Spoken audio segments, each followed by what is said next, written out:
Здравствуйте, мои дорогие! Сегодня я вам покажу рецепт пасхальных куличей. Эта выпечка присутствует у всех на наших праздниках, на Пасхе я имею в виду, и мы все их выпекаем. У всех свой рецепт есть, в каждой семье свой старый рецепт. И сегодня я вас познакомлю с рецептом моей мамы. Этому рецепту уже много-много лет, он всегда получается, и куличи по этому рецепту получаются бесподобные. Вам этот рецепт пригодится всегда, мои дорогие. Даже просто для дрожжевых сдобных булочек этот рецепт бесподобный. Куличи получаются именно такие, какие должны быть. Они не тяжелые и не воздушные. И тесто не нужно вымешивать, все получается очень быстро и очень легко. И получится у всех, даже у тех, кто никогда в жизни не делал дрожжевое тесто и боится с ним связываться. Ну что, мои дорогие, начнем. Сегодня первый рецепт из серии «Пасхальная выпечка». Вот такие куличи, мои дорогие, у нас сегодня получится. Тесто очень удачное, получается вкусное, волокнистое и долго не черствеющее. Начнем с дрожжей. Для дрожжей нам нужно будет 2 столовые ложки муки, поместить в небольшую посуду, сюда же 2 столовые ложки сахара и 20 грамм дрожжей. Дрожжи у меня сегодня сухие и быстродействующие. Хорошенько все это перемешиваем и добавляем воду. Теплая вода 100 мл у меня. Все это хорошенько перемешиваем и оставляем в стороне. Крышечкой я не накрываю. Это нам нужно для того, чтобы дрожжи у нас начали работать, так сказать, оживились. Займемся тестом. Для теста нам нужно будет взять 5 желтков и 3 белка. 2 белка я оставляю для глазури. 350 грамм сахара. Если вы любите куличи послаще, добавьте на 50 грамм больше. И все это хорошенько перемешиваем. Сегодня я вам показываю рецепт куличей, который делается без миксера, который делается без вымешивания, замешивания долгого теста. И получается очень-очень вкусное тесто у нас. Сюда же добавляю ванилин или ванильный сахар и соль. И продолжаю все это смешивать хорошенько венчиком. Добавляю молоко. Молоко у нас горячее, 350 мл горячего молока. Оно смешивается с яйцами и становится именно такой температуры, какой нам нужно будет. Теплое. Сюда же добавляю дрожжи. Дрожжи уже поднялись. Все тесто, пока мы работаем, должно быть теплое у нас в руках. Оно не должно быть холодное. Здесь у меня просеянная мука. 1 килограмм 200 грамм у меня ровно просеянной муки. В это тесто уходит приблизительно килограмм или килограмм плюс 50 грамм, но не больше. Я все время больше муки подготавливаю заранее, чтобы уже точно мука уже у меня была вся готовая рядышком. Мука у меня не сильная, обыкновенная мука. Если вы будете делать куличи с сильной мукой, то вам понадобится меньше муки. И сейчас нужно будет уже просто руками вмешивать муку, венчиком невозможно. Тесто не крутое получается. Видите, мы его не вымешиваем, мы просто-напросто муку вмешиваем в тесто. Здесь у меня сливочное масло. Масло и яйца должны быть комнатной температуры. Масло у меня мягкое. Если вы не вытащили масло заранее, то просто-напросто разогрейте его чуть-чуть в микроволновке. 150 грамм сливочного масла. Можете положить маргарин. И вот опять-таки такими же движениями, видите, складывающими, мы складываем это масло. Мы это масло вмешиваем, так сказать, в тесто. Собираю с краешек все тесто. Я не буду перекладывать его в другую посуду. Прямо здесь я буду его оставлю подниматься тесто. И опять-таки вот так складываем. Вот именно это даст волокнистость нашим куличам.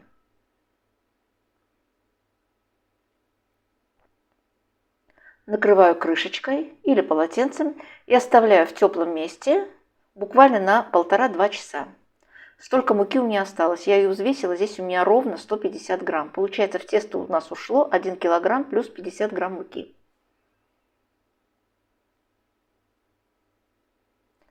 Пока поднимается тесто, займемся изюмом или же наполнителями. Все, что вы хотите положить сегодня в куличи, на этом этапе нужно подготовить. Здесь у меня просто изюм. Я его помыла, ошпарила кипятком и оставляю высохнуть в полотенце.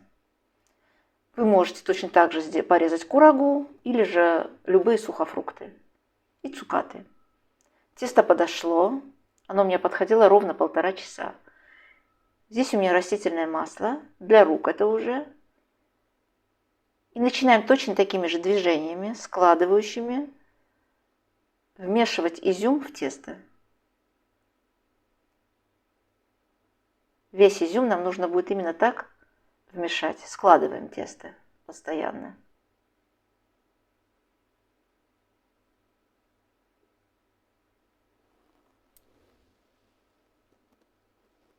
Этот рецепт, мои дорогие, очень старый, и он всегда у вас получится. Он просто не может не получиться. На этом этапе можете даже добавить орешки грецкие в тесто, кто что любит. Тесто липнет к рукам, поэтому я постоянно руки смачиваю в масле. Нам понадобится где-то приблизительно 2 столовые ложки растительного масла на все это. Сейчас нужно будет тесто оставить на расстойку еще один раз. Второй подъем происходит намного быстрее. Где-то за полчаса тесто уже поднялось.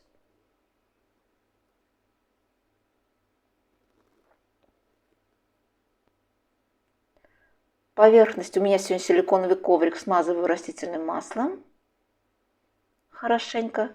И все тесто выливаем на стол, на рабочую поверхность.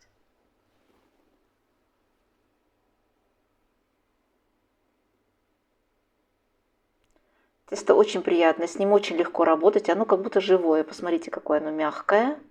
И я его сейчас просто руками растягиваю на столе. Вот таким образом.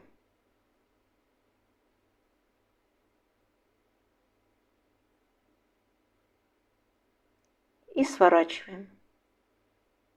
Еще раз.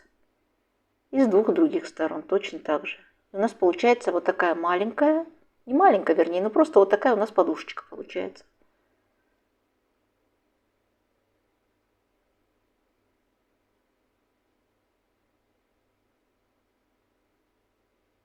Разделяем тесто на 4 части. У меня будет сегодня 3 больших кулича и 2 маленьких. Большие куличи будут приблизительно где-то по 700 грамм, кусочки теста, а маленькие по 200. Формы у меня бумажные, но если у вас есть металлические формы, это еще лучше. Раньше мы пекли куличи, помните, в банках от зеленого горошка, от компотов готовых магазинных. А сейчас есть эти бумажные формочки. Они, конечно, удобнее, но мне все равно кажется, что в металлических лучше пропекались куличи. Здесь у меня бумажки для донышка, я порезала пергаментные. Большие куличи у меня в диаметре 15 сантиметров, а маленькие 6. Кусочек теста раскладываем на столе, сворачиваем и складываем вот таким образом.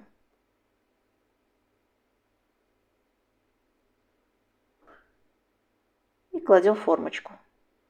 Нам нужно будет еще раз оставить тесто в формочках, чтобы оно еще раз подошло. Любое дрожжевое тесто, по-моему, ему нужно терпение немножко, потому что тесто должно подходить. Сколько раз мы его трогаем, сколько раз мы его перемешиваем, столько раз его нужно оставлять, чтобы оно снова подошло чуть-чуть.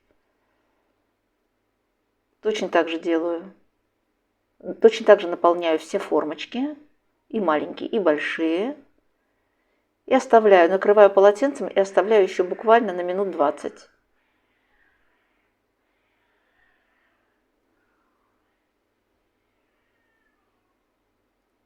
Через 20 минут формочки у нас почти уже наполнились полностью, поднялось тесто почти до краешков.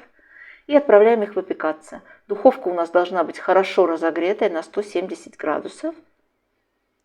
Пока у нас выпекаются куличи, займемся глазурью. Для глазури нам нужно будет взять оставшиеся 2 белка и 150 грамм сахара. Нужно будет взбить. Белки холодные, белки держите в холодильнике, пока будем делать тесто. И вот такая масса у нас получается, такая глазурь у нас получилась. Такие куличи у нас получились, выпекались они у меня сегодня ровно 45 минут. Можно проверить куличи, выпеклись они или нет, конечно, деревянной шпажечкой. Выпекаются от 45 минут до 55. Выпекаем куличи на второй полке снизу. Программа режим духовки у нас вверх-вниз. Куличи я оформляю теплыми, я не даю им полностью остыть, потому что мне нравится, чтобы глазурь именно вот так подтекала. Когда куличи теплые, глазурь чуть-чуть стекает. Если вам нравится более стабильный такой узор глазури сверху, то оставьте куличи полностью остыть и уже потом украшайте их. Глазури получается много, мне нравится, когда глазури много. Сегодня порция у меня небольшая, в принципе, на 1 килограмм муки. И посыпаем уже кто чем хочет. Я посыпаю вот такими разноцветными посыпушками. Можно посыпать орехами, можно просто их оставить, какие они есть, вот такими белыми праздничными. Здесь у меня маршмеллушки мелкие. Куличи ничем не накрываем и оставляем их буквально на несколько часов, на 2-3 часа, чтобы глазурь подсохла. А потом уже можно их положить в эмалированную кастрюльку, накрыть крышечкой, и они будут там у нас держаться и останутся свежими на 2-й и на 3-й день. Вот такая красота получилась. Тесто несложное. Рецепт сегодня я вам показала очень легкий, мои дорогие. Получится у всех. Никто с ним, как вам сказать, все с ним справятся. Ни у кого не может не получиться этот рецепт. И это тесто вам всегда пригодится. Я знаю, что на Пасху у всех есть свои рецепты куличей. Ну, попробуйте. Мне кажется, лишний рецепт никому хуже не сделает. Сейчас порежем. Кулич еще тепленький чуть-чуть. И посмотрите, какое замечательное тесто внутри получается. И тесто получается именно такое, как я вам говорила, волокнистое, мягкое, вкусное. Если вы попробуете испечь куличи по этому рецепту, вы никогда потом не забудете этот рецепт. Он останется у вас на все оставшиеся годы, так сказать. Ну что, мои дорогие, будем прощаться. Всех поздравляю с наступающей Пасхой. Всем желаю хороших, удачных куличей и удачной вкусной выпечки. Заходите ко мне на канал, смотрите мои рецепты.